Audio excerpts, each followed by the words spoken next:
भागीशाज्यास्वमनसस्सर्वार्थानामुपक्रमे यन्नत्वाकृतकृत्यास्युस्तन्नमामि गजाननं नागर्धाविवसंवृद्धो वागर्धप्रतिपत्तये जगतः पितरौ वन्दे पार्वती परमेश्वरौ। ఈరోజు చాలా విశేషమైనటువంటి పర్వదినం, అద్భుతమైనటువంటి అనేక రకాలైన పర్వదినాల్లో చాలా సుదినంగా చెప్పుకోవచ్చు.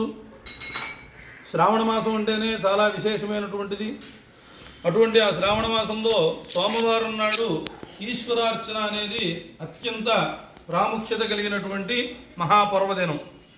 దాని గురించి మనకి శివమహాపురాణంలో చెప్తూ మాఘకృష్ణ చతుర్దశ్యాం పూజార్థం జగద్గురో దుర్లభం సర్వదేవానాం ఏకబిల్వం శివార్పణం తత్రాపి దుర్లభం మన్యే నభో మాసేందువాసరే కాలే పూజాంచ ఏకబిల్వం శివార్పణం అని చెప్తుంది మనకి శివమహాపురాణం.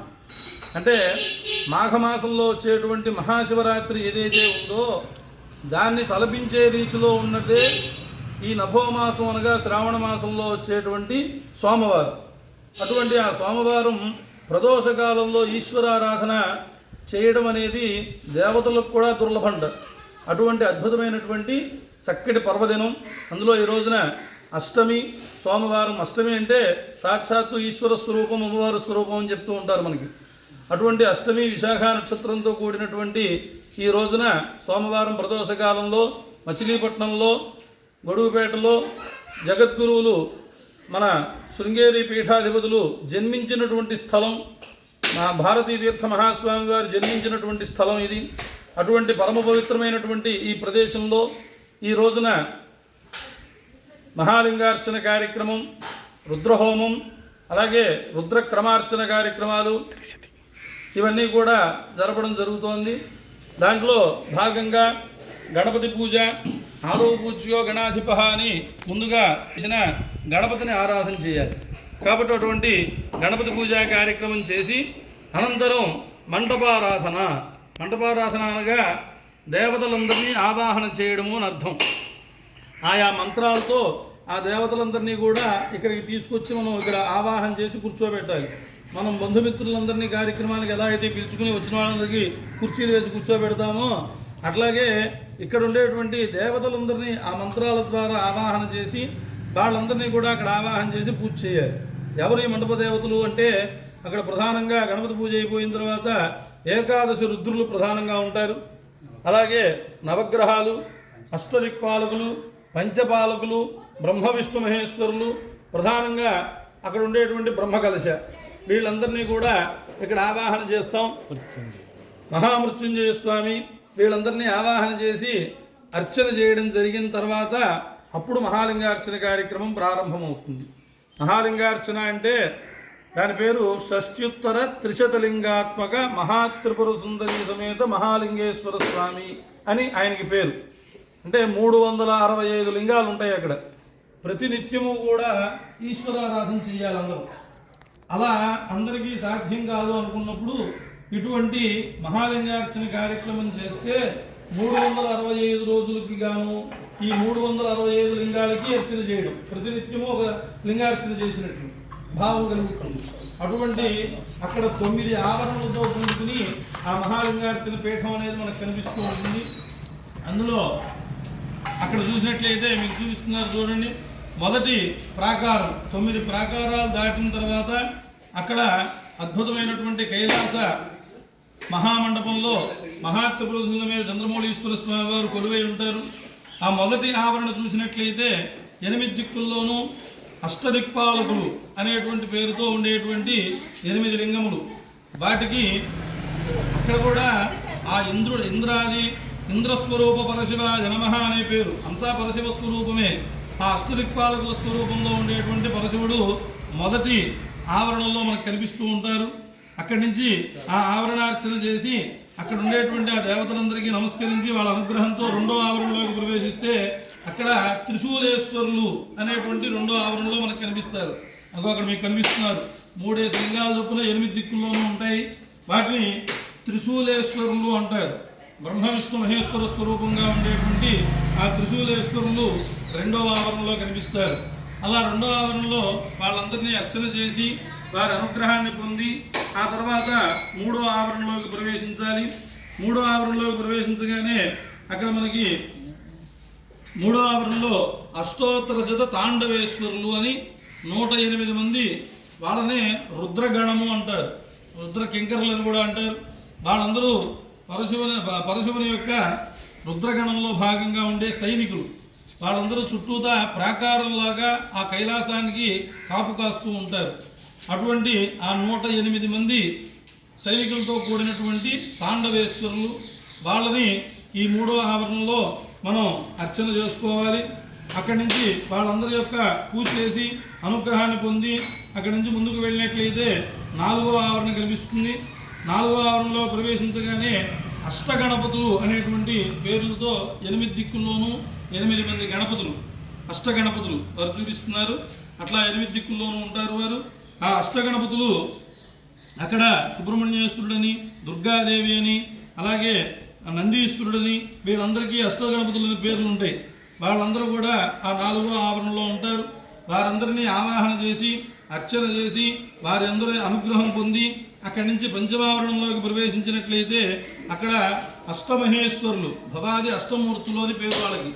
భవాయ దేవాయ నమః, శర్వాయ దేవాయ నమః, ఈశానాయ దేవాయ నమః అని 8 రకాలైనటువంటి మంత్రములతో ఆ యొక్క అష్టమూర్తుల్ని ఆవాహన చేసి వారిని అర్చన చేసి వారి యొక్క అనుగ్రహాన్ని పొంది అక్కడి నుంచి ఇంకా ముందుకి మనం కొనసాగినట్లయితే పంచమావరణం పూర్తి చేసుకుని షష్ఠావరణం 6వ ఆవరణలోకి ప్రవేశిస్తాం.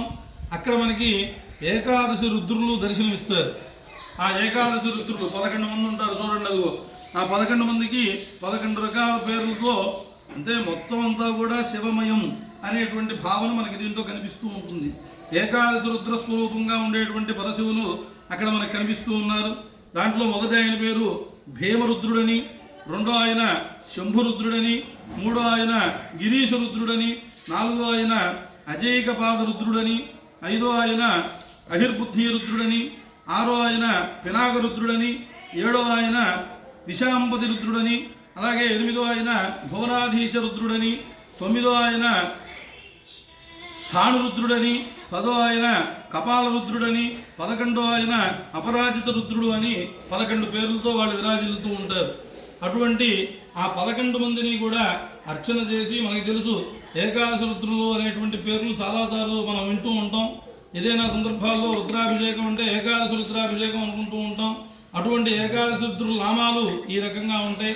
వాళ్ళందరినీ అర్చన చేసి వారి యొక్క అనుగ్రహాన్ని పొంది అక్కడి నుంచి ఇంకా ముందుకు వెళితే ఆ తర్వాత మనకు వచ్చేది, అక్కడి నుంచి ఆ తర్వాత ఆ ఆవరణార్చన పూర్తయిపోగానే పైన సప్తమావరణార్చనం అంటే 7వ ఆవరణ. ఆ 7వ ఆవరణలో సద్యోజాతాది పంచబ్రహ్మలు, వీళ్ళు చాలా ముఖ్యమైనటువంటి వాళ్ళు. అంటే ఎక్కడికక్కడే అన్ని ముఖ్యంగా కనిపిస్తూ ఉంటాయి. ఇక్కడ సద్యోజాతాది పంచబ్రహ్మలు అంటే అక్కడ మనకి సద్యోజాత విధానంలో ఉండే 5 రకాల మంత్రములు, వాళ్ళకి సద్యోజాత, వామదేవ, అఘోర, తత్పురుష, ఈశానులు అని 5 పేర్లు. అటువంటి ఆ 5గురు 5 చోట్లలో ఉంటారు. అలా ఉండేటువంటి ఆ సద్యోజాతాది పంచబ్రహ్మలు అని పేరు వారికి.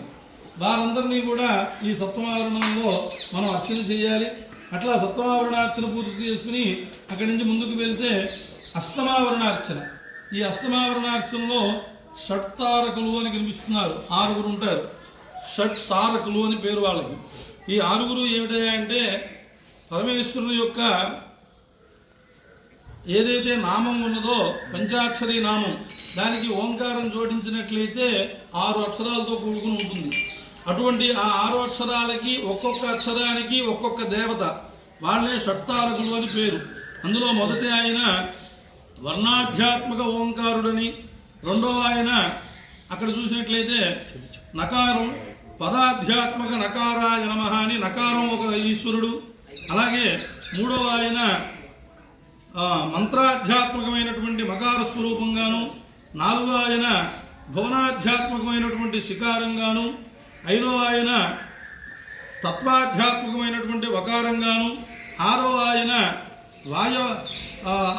వచ్చేసరికి మనకి కళాధ్యాత్మక యకారాయ నమః అని, అంటే షట్తారక స్వరూపం. ఆ పంచాక్షరీ మంత్రానికి సంబంధించినటువంటి ఒక్కొక్క మంత్రానికి ఒక్కొక్క అధిష్టాన దేవత, వాళ్ళ 6గురిని కలిపి షట్తారకులు అని పేరు. వారిని కూడా అర్చన చేసి ఆ అష్టమావరణార్చనం పూర్తి చేసుకుంటే అప్పుడు మనకి నవమావరణార్చనంలో జ్ఞానాన్ని ప్రసాదించేటువంటి దక్షిణామూర్తి దర్శనం అవుతుంది. అది చాలా విశేషమైనటువంటి అర్చన. మనకి ఏ కార్యం చేయాలన్నా జ్ఞానం అనేది చాలా ముఖ్యం. అటువంటి ఆ జ్ఞానానికి సంబంధించి ఆ జ్ఞానప్రదాత అయినటువంటి ఈశ్వరుడే ఈశాన సర్వ విద్యానాం ఈశ్వర సర్వభూతానాం అని మనకి మంత్రం చెప్తూ ఉంటుంది, వేదం చెప్తూ ఉంటుంది. అంటే సర్వమంత్రాలకి అధిష్టాన దేవత జ్ఞానప్రదాత ఎవరయ్యా అంటే దక్షిణామూర్తి. అందుకే గురవే సర్వలోకానాం భిషజే భవరోగిణాం నిధయే సర్వ విద్యానాం దక్షిణామూర్తయే నమః అని చెప్తుంది మనకి శృతి.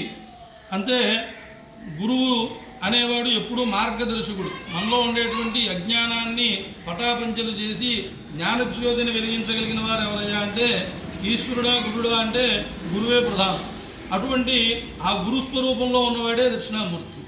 ఆయన గురవే సర్వలోకానాం సర్వలోకాలకి ఆది గురువుగా ఉంటూ భిషజే భవరోగిణ అన్ని రకాలైనటువంటి రోగములు అంటే మనకు వచ్చే జ్వరము, కాళ్ళ నొప్పులు, కీళ్ళ నొప్పులు ఇవి కాదు, భవబంధాలు అనేటువంటి రోగాలు ఏవైతే మనని పట్టి పీడిస్తూ ఉన్నాయో వాటన్నిటినీ కూడా నిర్మూలన చేయడానికి కావాల్సిన ఔషధాలు ఇవ్వగలిగినటువంటి మహానుభావుడు. అందుకే భిషజే భవరోగిణామని. అలాగే నిధయే సర్వ విద్యానాం అన్ని విద్యలకు కూడా మూల నిధిలైన వాడు ఆయన.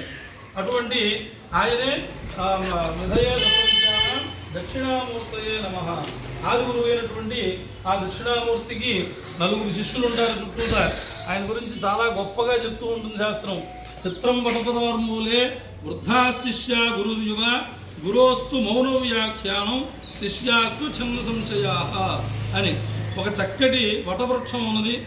ఆ వటవృక్షంలో అద్భుతంగా ఒక యువకుడైనటువంటి గురువు గారు, అలాగే వయసు మీద పడినటువంటి వృద్ధులైన శిష్యులు ఉన్నారు. లోకంలో చిత్రంగా ఉంటుందన్నమాట ఆ మాట. అంటే సహజంగా వృద్ధులు గురువులుగాను యువకులు శిష్యులుగాను ఉంటారు. కానీ ఇక్కడ ఆయన నవయువకుడుగా కనిపిస్తూ ఉంటాడు ఈశ్వరుడు. శిష్యులు మాత్రం వృద్ధులుగా కనిపిస్తూ ఉన్నారు. 4 శిష్యులు ఉన్నారు ఆయన దగ్గర. ఎవరు వాళ్ళు? సనక, సనందన, సనత్కుమార, సనత్సుజాతులు అనేటువంటి 4 వ్యక్తులు. వాళ్ళ ద్వారానే తర్వాత వాళ్ళందరికీ కూడా జ్ఞానాన్ని బోధింపబడింది. అటువంటి ఆ వేద వాంగ్మయాన్ని మనకు అందించినటువంటి ఆ దక్షిణామూర్తి స్వరూపం. ఆయన మౌనంగా అలా కూర్చుంటే ఆయన ముఖం చూస్తే చాలు వీళ్ళకు ఉండేటువంటి అనుమానాలన్నీ నివృత్తి చెందుతూ ఉంటాయి. అటువంటి అద్భుతమైన స్వరూపం దక్షిణామూర్తి. ఆ దక్షిణామూర్తి పూజ చేసినట్లయితే మనకి అక్కడికి నవారణార్చనం పూర్తయ్యి మనలో ఒక జ్ఞానం కలిగి అప్పుడు ఈశ్వరుడి దగ్గరికి వెళ్ళగలుగుతాం. వెళ్తే అక్కడ మధ్యలో ఆ మహాలింగం అనేటువంటిది కనిపిస్తోంది. ఆ మహాలింగానికి కూడా 4 విభాగాలు ఉంటాయి. అక్కడ అగ్ని, అర్క, ఇందుఖండములు అని 3 రకాలు. చివరి పైన సోమఖండం అనేది 4వ భాగం. ఈ 4 భాగాల్లో ఈ మొదటి 3 భాగాలు కూడా మహాత్రిపుర సుందరి స్వరూపం, అమ్మవారి స్వరూపం. అదంతా కూడా ఆ పైన ఉండేటువంటి లింగ స్వరూపం ఏదైతే ఉందో అది మాత్రమే ఈశ్వరుడు. మనకి శివాలయంలోకి వెళ్ళినా కింద కనిపించేటువంటి పానుమట్టం మొత్తం కూడా ఆ పైన శివలింగం దగ్గర చూస్తే కనిపిస్తుంది. ఆ శివలింగం దగ్గర ఉండేటువంటి ఆ పానుమట్టం అంతా కూడా అమ్మవారి స్వరూపం. పైన ఉండేటువంటి లింగాకారం మాత్రమే ఈశ్వరుడు. కాబట్టి మనం శివాలయంలోకి వెళ్తే అక్కడ అమ్మవారు ఉందా లేదా వెతుక్కోకల, ఇద్దరు కలిసే ఉంటారు. ఇప్పుడు అర్ధనారీశ్వరుడు కదా, ఇద్దరు కలిసి అలాగే ఉంటారు. అటువంటి మహా అద్భుతమైనటువంటి ఈ మహాలింగార్చన కార్యక్రమం. దీంట్లో మొత్తం 365 లింగాలతో కూడుకుని నవావరణార్చనతో కూడుకుని షష్ట్యుత్తర త్రిశతలింగాత్మకమైనటువంటి మహాత్రిపుర సుందరి సమేత మహాలింగేశ్వర స్వామి దర్శనం మనకి జరిగింది. ఇప్పుడు ఆవరణార్చన కార్యక్రమం పూర్తయింది. ఇక ఏకాదశి రుద్రాభిషేకం అనంతరం రుద్రహోమ కార్యక్రమాలు. ప్రదోషకాలం కాగానే ఈశ్వరునికి చక్కటి రుద్ర క్రమార్చన కార్యక్రమం చాలా అద్భుతంగా జరగబోతూ ఉంది. అందరూ కూడా ఈ కార్యక్రమాల్లో పాల్గొన్నవారు, చూసినవారు, చేసినవారు, చేయిస్తున్నవారు అందరూ కూడా సర్వశుభాలను పొందాలని ఈశ్వరుని ప్రార్థన చేస్తూ ఉన్నాం.